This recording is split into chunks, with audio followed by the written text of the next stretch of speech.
नेत्रेम नाम मस्तिष्क यक्षणाय स्वामित्वं सिद्धते।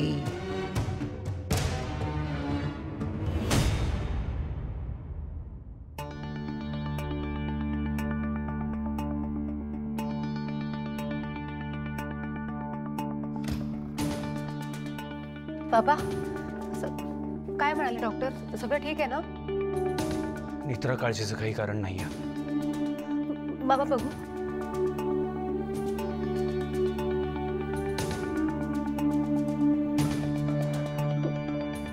पण मग डॉक्टर काय म्हणाले? ते कशामुळे झालं? घाबरू नकोस, डोळ्यामध्ये काही इश्यू नाही. हे रक्त येण्यासाठी कुठलीही जखम झाली नाही किंवा इन्फेक्शनही नाही आहे.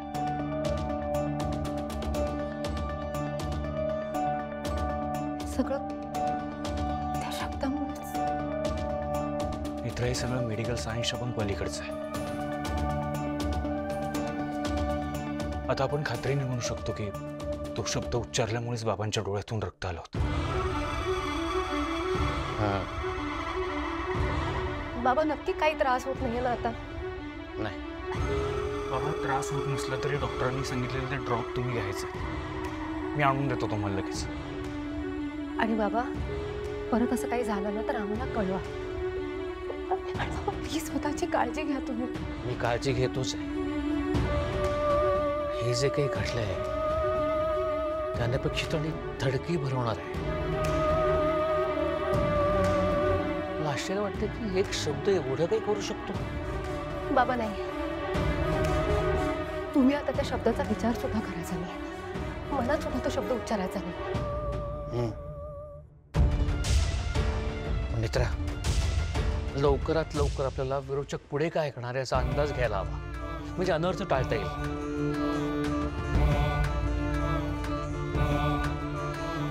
त्यासाठी त्या शब्दाचा अर्थ काय ते आधी कळायला हवं. विरोचकाने तो शब्द नक्की का उच्चारला ते समजायला हवं. आत्या म्हणतात तसं नक्कीच या शब्दाचा विरोचकाच्या शक्तीशी काहीतरी संबंध आहे.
शिखर,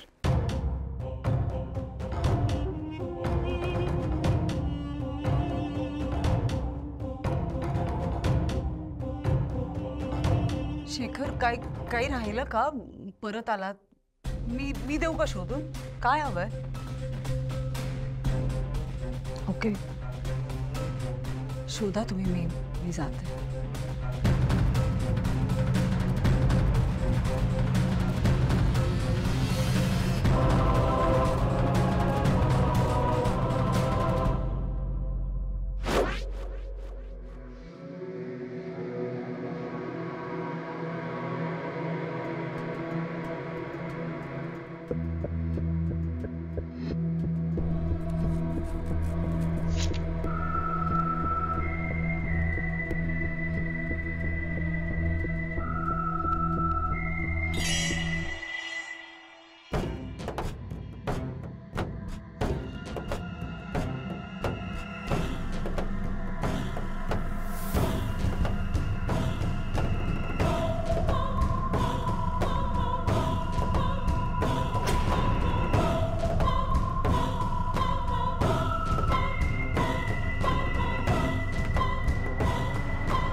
सर्पलिपी.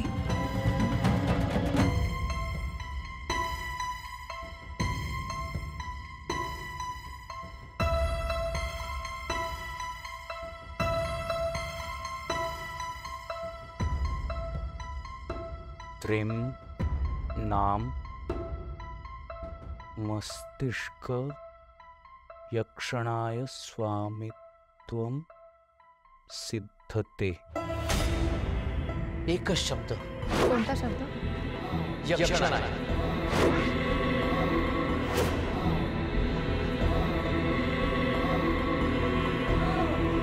अरे अद्वैत काय लिहिलं यात? मंत्र.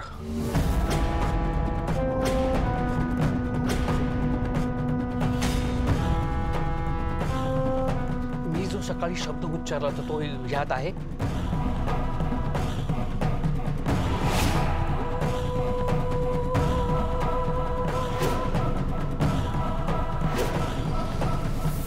बाबा तो शब्द पुन्हा उच्चारू नका. हा मंत्र मी कोणालाही सांगणार नाही. हा मंत्र कोणीही उच्चारायचा नाही. याचा अर्थ हा मंत्र विरोचकासाठी खूप महत्वाचा असतो. म्हणून तो रूम मध्ये पॅनिक होऊन सगळीकडे शोधाशोध करत होता. निदान या मंत्राचा अर्थ तरी सांग. मेंदूवर ताबा मिळवण्याचा मंत्र आहे बहुतेक.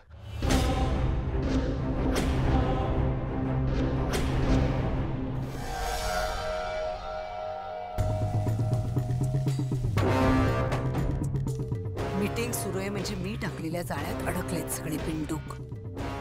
सगळं पणाला लावतील आणि त्या कागदातच गुंतून पडतील. नाही तशा त्रिनयनेच्या लेकी हुशार आहेत, करतील चिकित्सा थोडीफार, पण हरकत नाही. त्यांचा वेळ वाया जातोय हेच तर हवंय मला. म्हणजे मला कट्यार मिळवता येईल. प्रतिबिंब विद्या इंद्राणीवर चालते की नाही ते बघायला हवं. इंद्राणीचं प्रतिबिंबच कट्यारीबद्दल माहिती काढून आणू शकतं.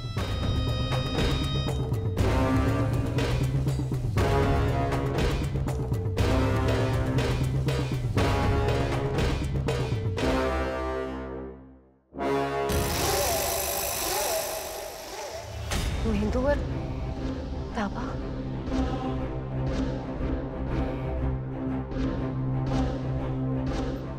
आता फाल्गुनीताई जे काही वागतायत त्याचा काही संबंध असेल का ह्याच्याशी? कसं शक्य आहे? मागे जेव्हा विरोचकाला वशी करण्याची शक्ती मिळाली होती तेव्हा वशीकरण करण्यासाठी विरोचकाला समोर माणूस लागायचा. ते डोळ्यात डोळे घालून वशीकरण करायची.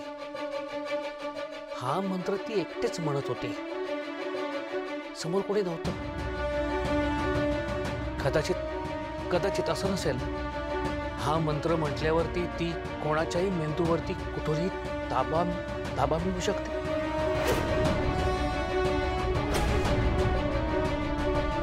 हे असं असेल तर आपण सगळ्यांना एका खोलीत कितीही बंद करून ठेवलं तरी काहीच उपयोग होणार नाही. कारण विरोचक कुठूनही काही करू शकतो. ह्या सगळ्यामध्ये काहीतरी गडबड आहे. काय? विरोचक इतका निष्काळजी कसा? इतक्या सहजपणे घडलं हे सगळं? जे रुपालीकडून कागद हरवतो काय, शिखांना तो कागद इतक्या सहजपणे सापडतो काय? काहीतरी गडबड आहे.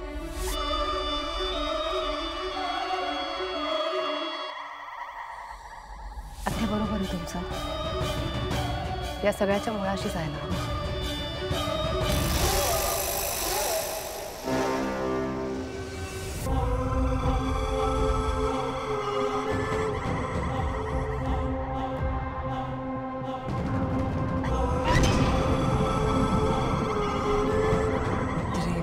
इंद्राणी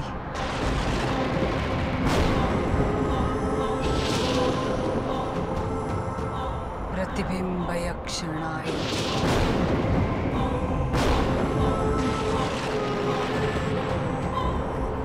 सिद्धते.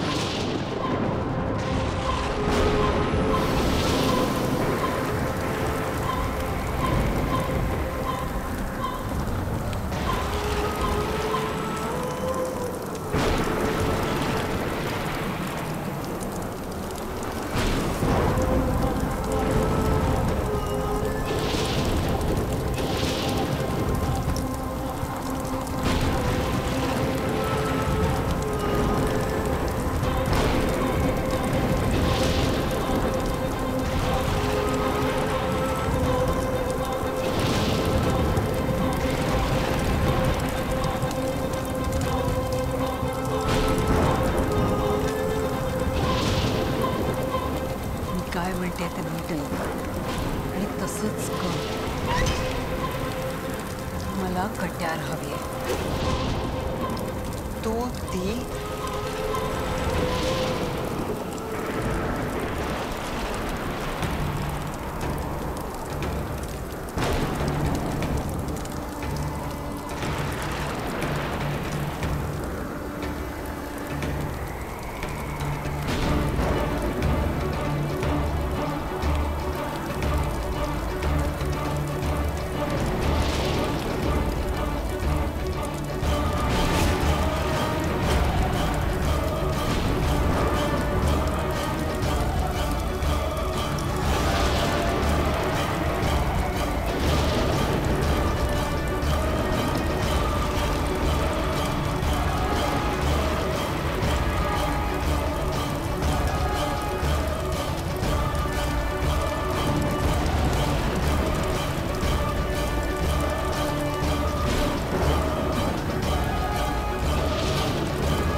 काय झालं आत्या?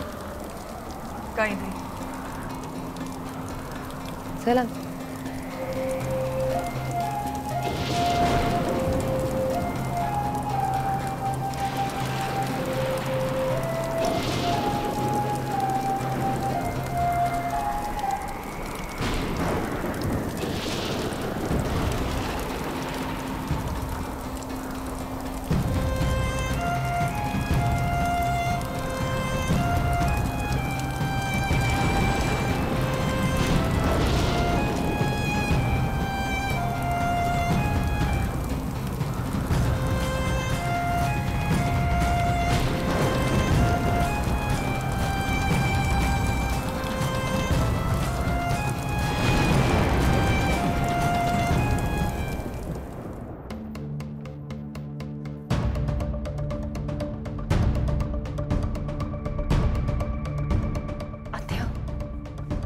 विरोचक तुमच्याकडे असं का बघत होता?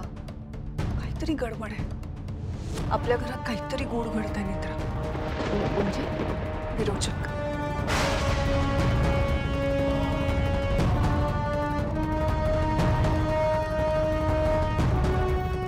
काही म्हणाला का तो तुम्हाला?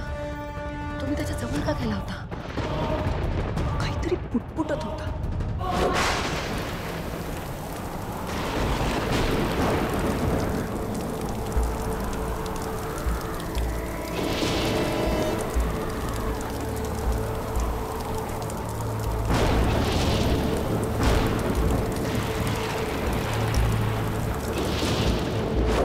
पण त्यावेळी विजांचा आणि पावसाचा एवढा आवाज होता ना की काही ऐकूच येत नव्हतं.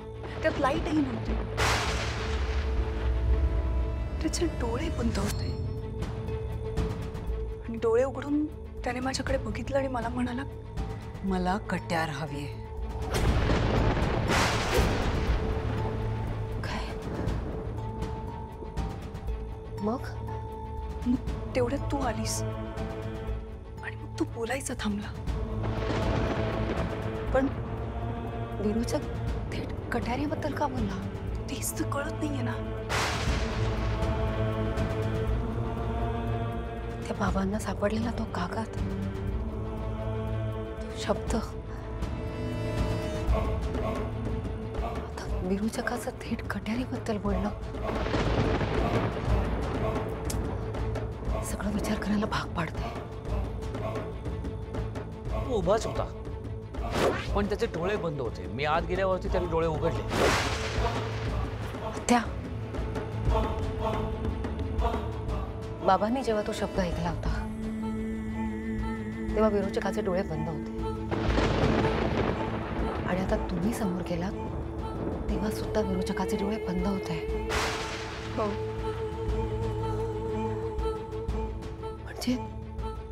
म्हणजे विरोचक मंत्र म्हणून तुमच्या मेंदूवर ताबा मिळवण्याचा प्रयत्न करत होता. आणि मी त्याला कुठलीच प्रतिक्रिया दिली नाही म्हणून बहुधा त्याला असं वाटलं की तो यशस्वी झालाय आणि म्हणून त्याने मला कट्यारीबद्दल विचारलं. म्हणजे आता जर मी नसते आले तर विरोचक त्याच्या जाळ्यात अडकला असता.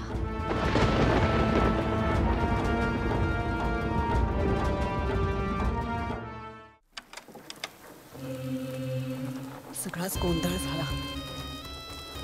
इंद्राणीचं प्रतिबिंब नव्हतंच ते, खरी इंद्राणी होती ती. आणि आणि मी मी तिच्या समोरच कट्यारीबद्दल बोलून गेले. आता त्यांना संशय येणार, सगळ्यांना संशय येणार. पण नाही, घाबरायचं नाही. घाबरायचं काही कारणच नाहीये.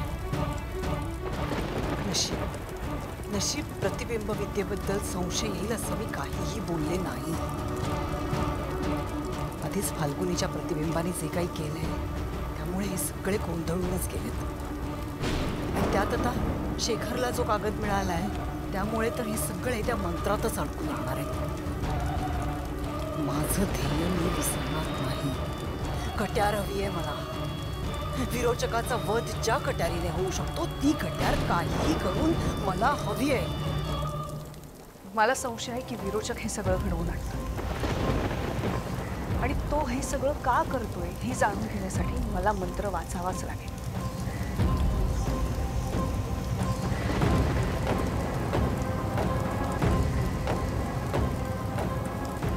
ध्रीम नाम मस्तिष्क यक्षणाय स्वामित्वम सिद्धते.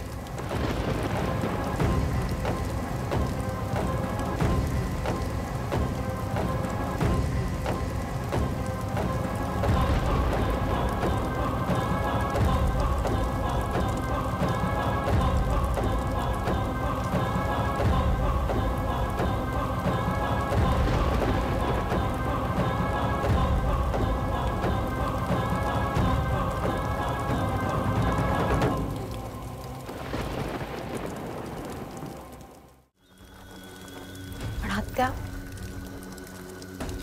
मेंदूवर ताबा मिळवणे म्हणजेच वशीकरण. याचा अर्थ खरंच असा होतो का की आधी विरोचक समोरच्याच्या डोळ्यात बघून वशीकरण करायचा आणि आता हा मंत्र म्हणून वशीकरण करतो. एक मिनिट म्हणजे विरोचकाने फाल्गुनीच्या मेंदूचा ताबा तर मिळवला नसेल.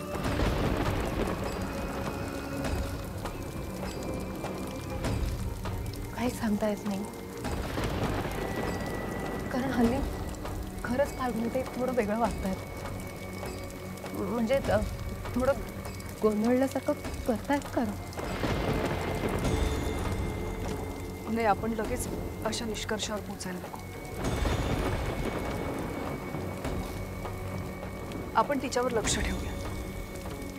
त्यापेक्षा आता मी काय म्हणते, आपण त्यांना ना तेजस भाऊजींकडे पाठवून देऊयात नवी मुंबईला.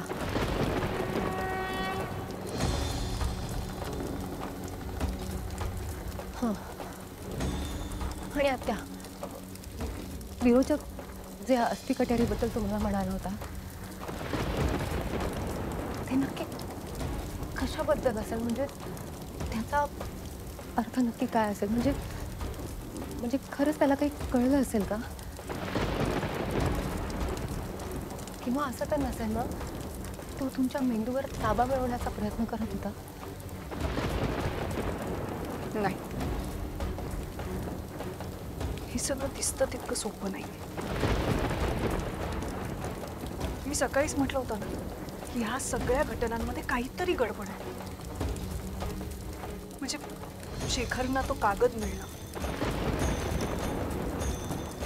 हा मंत्र, फाल्गुनीचं हे असं विचित्र वागणं, विरोचकाने माझ्याकडे अस्थि कट्यार मागणं, या सगळ्या घटनांमध्ये काहीतरी एक संबंध आहे.